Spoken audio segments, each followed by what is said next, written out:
Armand walked slowly through the rainy streets of Lahore. His hoodie was pulled tight over his head, water dripping down his shoulders. His worn sneakers splashed through every puddle, echoing in the quiet, empty lanes. At 17, he felt invisible. Friends had left him behind. Exams had failed him. And his father's disappointed sighs followed him everywhere. Sometimes, no one even noticed him. Inside his small, untidy room, Armand slumped on a broken chair, staring at a pile of books he hadn't touched for weeks. The faint smell of damp walls and old paper filled the air. His father's voice came from the kitchen, tired, but full of worry. "Armand, you can't waste your life like this." But Armand only shrugged. Laziness had become easier than trying and failing. He stared at the ceiling, watching the shadows dance with the flickering bulb. Sometimes, he wondered if he was destined to be invisible forever. One evening, wandering past the old park, Armand saw Mr. Imran.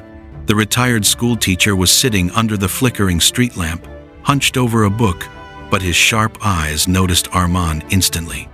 "You think life will give you success, while you just sit there?" Mr. Imran's voice was calm, but strong. "Laziness is a cage.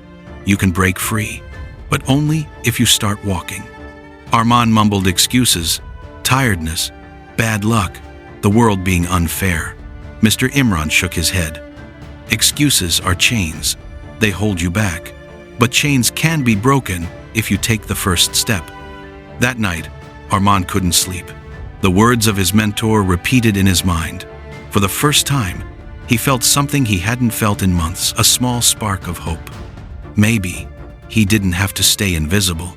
Maybe he could prove himself. The next morning, Armand dragged himself out of bed. His muscles ached from weeks of inactivity, but he opened a book, one page, then another. His mind screamed to stop. His body begged him to quit. But he forced himself to continue. Mr. Imran's words echoed, "Chains can be broken if you start walking." Days turned into weeks. Armand woke early, studied hard, and even started jogging through the park, past the flickering lamp where Mr. Imran had first spoken to him. Rain, wind, and cold became his companions, testing his patience and willpower. His classmates laughed at his slow progress. Some teachers doubted him, but Armand kept going. He began to notice small changes. His focus sharpened. His steps became steadier. His hands, once shaky with laziness, now moved with purpose. Sometimes, no one noticed. But Armand noticed himself, and that was enough. Months later, exam results came. Armand had not just passed, he had excelled. His father's eyes filled with pride, a rare smile breaking through years of worry. Mr. Imran's nod of approval was quiet, but powerful.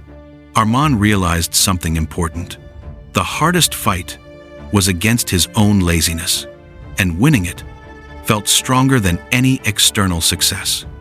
Standing in the park again, rain dripping from the leaves, Armand looked at his reflection in a puddle. He saw the same boy, but taller, stronger, determined. Sometimes people notice. Sometimes life rewards those who dare to move, even when every step feels impossible. Laziness had tried to hold him back, but now he had proven to himself that the power to change had always been in his hands. He took a deep breath. The scent of wet earth filled his lungs.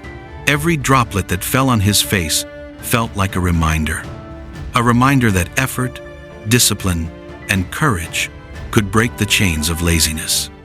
Your biggest enemy is not the world outside it, is the laziness inside.